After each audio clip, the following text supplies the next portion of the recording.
मुल्क में आम चूंडू 11 फेब्रुआरी ते थींदियूं। इलेक्शन कमीशन सुप्रीम कोर्ट खे तारीख़ ॾेई छॾी। आम चूंडू 90 ॾींहनि अंदर कराइण वारे केस जी ॿुधणी दौरान इलेक्शन कमीशन जे वकील सुप्रीम कोर्ट में चूंडनि जी तारीख़ ॾिनी। वकील अदालत खे ॿुधायो त 30 नवंबर ते तकबंदियूं मुकमल थी वेंदियूं। 11 फेब्रुआरी ते आम चूंडू करायूं वेंदियूं। अदालत सदर जी मुशावरत खां सवाइ चूंडनि जे शेड्यूल जारी करण ते कावड़ जो इज़हार कंदे चयो त इलेक्शन कमीशन सदर सां मुशावरत करे अॼु चूंडनि जी तारीख़ जो ऐलान करे।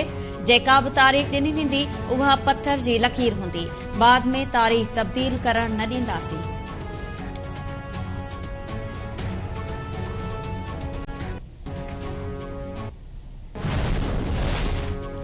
सुप्रीम कोर्ट जे हुकुम खां पोइ इलेक्शन कमीशन जे वफ़द जी सदर आरिफ अलवी सां मुलाक़ात। चीफ इलेक्शन कमिश्नर राजा सुल्तान सिकंदर जी सरबराही में वफ़द ऐवान सदर पहुची सदर सां मुलाक़ात कई। मुलाक़ात दौरान अटॉर्नी जनरल मंसूर अवान बि मौजूद हो। सदर सां मुशावरत बाद चूंडनि जी तारीख़ जो बाज़ाब्ता ऐलान कयो वेंदो।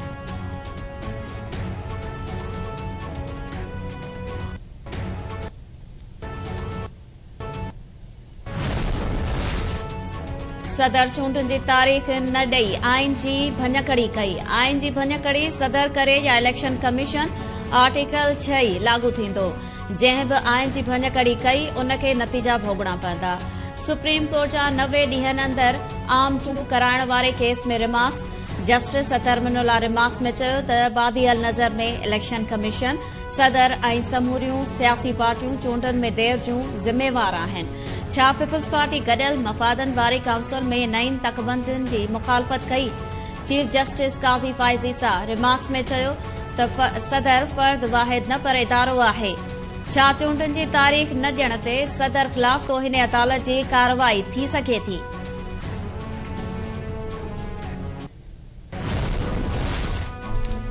पीपल्स पार्टी सुप्रीम कोर्ट जे फ़ैसिले खे समूरियूं सियासी पार्टियुनि जी कामयाबी करार ॾेई छॾियो।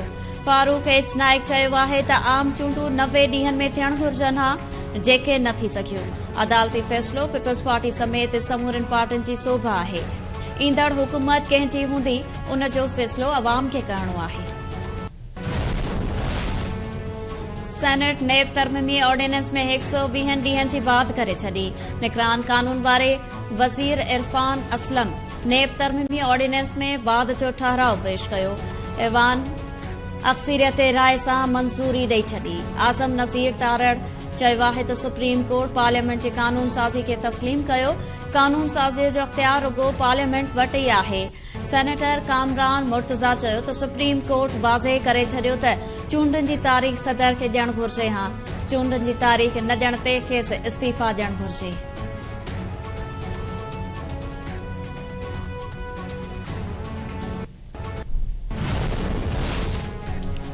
कर्ज़ हासिल करण लाइ पाकिस्तान खे समूरनि हज़फ़नि ते सख़्तीअ सां अमल दरामद करणो पवंदो। IMF निगरान हुकूमत ॾाढो वाज़े करे छॾियो। पाकिस्तान ऐं IMF विच में $71 करोड़ जी क़िस्त लाइ टेक्निकी सतह जूं ॻाल्हियूं जारी। आलमी मालियाती इदारे जो वफ़द मिशन चीफ नॉर्थन पोर्टर जी सरबराही में 15 ॾींहनि जे दौरे ते इस्लामाबाद पहुतल। आलमी मालियाती इदारे खे इब्तिदाई तौर ते उमाणियल हज़फ़नि बाबति अमल दरामद रिपोर्ट बि पेश कई वई। IMF वफ़द स्टेट बैंक, FBR ऐं सूबाई हुकूमतुनि सां बि ॻाल्हियूं कंदो।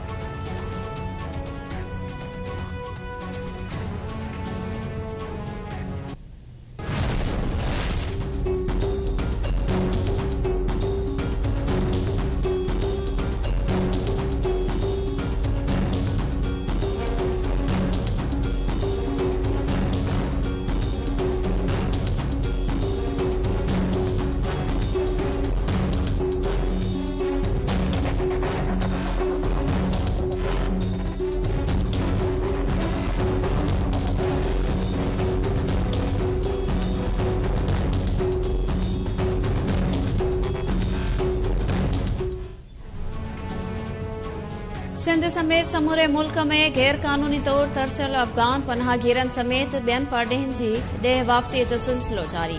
कराची, इस्लामाबाद, लाहौर, पेशावर ऐं कोयटा समेत ॿियनि शहरनि में रहंदड़ गैर कानूनी परॾेहिनि जी वापसी।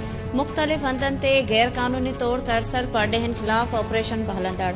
कराची समेत समूरी सिंध में अफगान खिलाफ ऑपरेशन सुस्त रफ्तारी जो शिकार।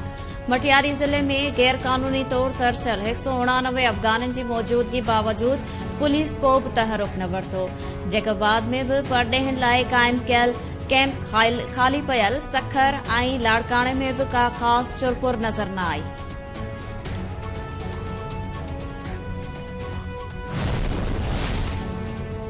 इसराइल मज़लूम फ़लस्तीनियुनि ते हमलनि खां न मुड़ियो।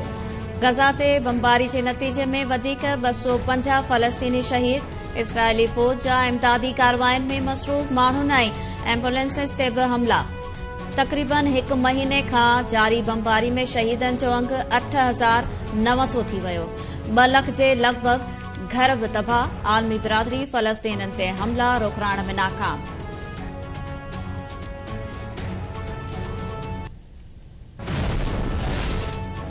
ठारूशा वेझो दरबेले में फूड गोदाम ते नेब जो छापो। कणक जूं हज़ारे बोरियूं घटि ऐं गैर मयारी हुजण जो इंकशाफ। छापे दौरान नेब टीम पारां कणक जी बोरियुनि जी गणप कई वई। छापे जो ॿुधी फूड इंस्पेक्टर ऐं ॿिया खिसकी विया। छापे दौरान नेब जी टीम कुझु भांडा सील करे छॾिया। नवाबशाह जे क़ाइदे अवाम इंजीनियरिंग यूनिवर्सिटी में शागिर्दियाणियुनि खे मुबैना तौर हिसाइण वारे मामले जो केस दाख़िल। केस में जवाबदार एहतशामुल हक, असद हमीद, अरीब कुरैशी ऐं 2 अणॼातल माण्हुनि खे नामज़द कयो वियो। एफआईआर जे मतन में चयो वियो त गाॾीअ में सवार जवाबदारनि शागिर्दियाणियुनि खे हिसायो। जवाबदारनि रोकण ते सिक्योरिटी गार्डनि खे धमकियूं ॾिनियूं। नारो वेझो नारा कैनाल में बेड़ी ऊंधी थियण सबबि बुॾी वियल 6 नींगर जो भी लाश हथ। 6 वरियनि जो मारूशर जो लाश 4 ॾींहनि बाद हथ आयो। वाटसन जो चवणु आहे त नारा कैनाल में बुॾी वियल 6 ॼणनि जा लाश हथ अची विया आहिनि। 4 ॾींहं अॻु नारा कैनाल में बेड़ी ऊंधी थियण सबबि 6 ॻोठाणा बुॾी विया हुआ। नवाबशाह में हड़ताल दौरान एसटीपी जा गिरफ्तार कयल 8 कारकुन ज़मानत ते आज़ाद। 2 कारकुननि खे वधीक केस दाख़िल हुअण करे डिस्ट्रिक्ट जेल मोकिलियो वियो। 2 ॾींहं अॻु सिंध तरक़ी पसंद पार्टी जी थियल हड़ताल दौरान गिरफ्तार थियल 8 कारकुननि खे अदालत में पेश कयो वियो। अदालत 10-10 हज़ार रुपयनि एवज़ संदनि ज़मानत मंज़ूर करे वरिती।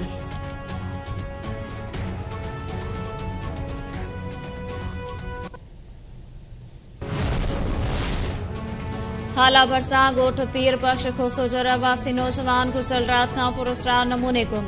संदसि क़त्ल जो ख़दशो। पुलिस खे मोटरसाइकिल ऐं रत जा निशान मिलिया। नौजवान खाविन बख्श उर्फ शाहू जी मोटरसाइकिल केले जे फसल मां हथ आई। पुलिस खे केले जे फसल मां रत जा निशान भी मिलिया। नौजवान जा वारिस परेशान।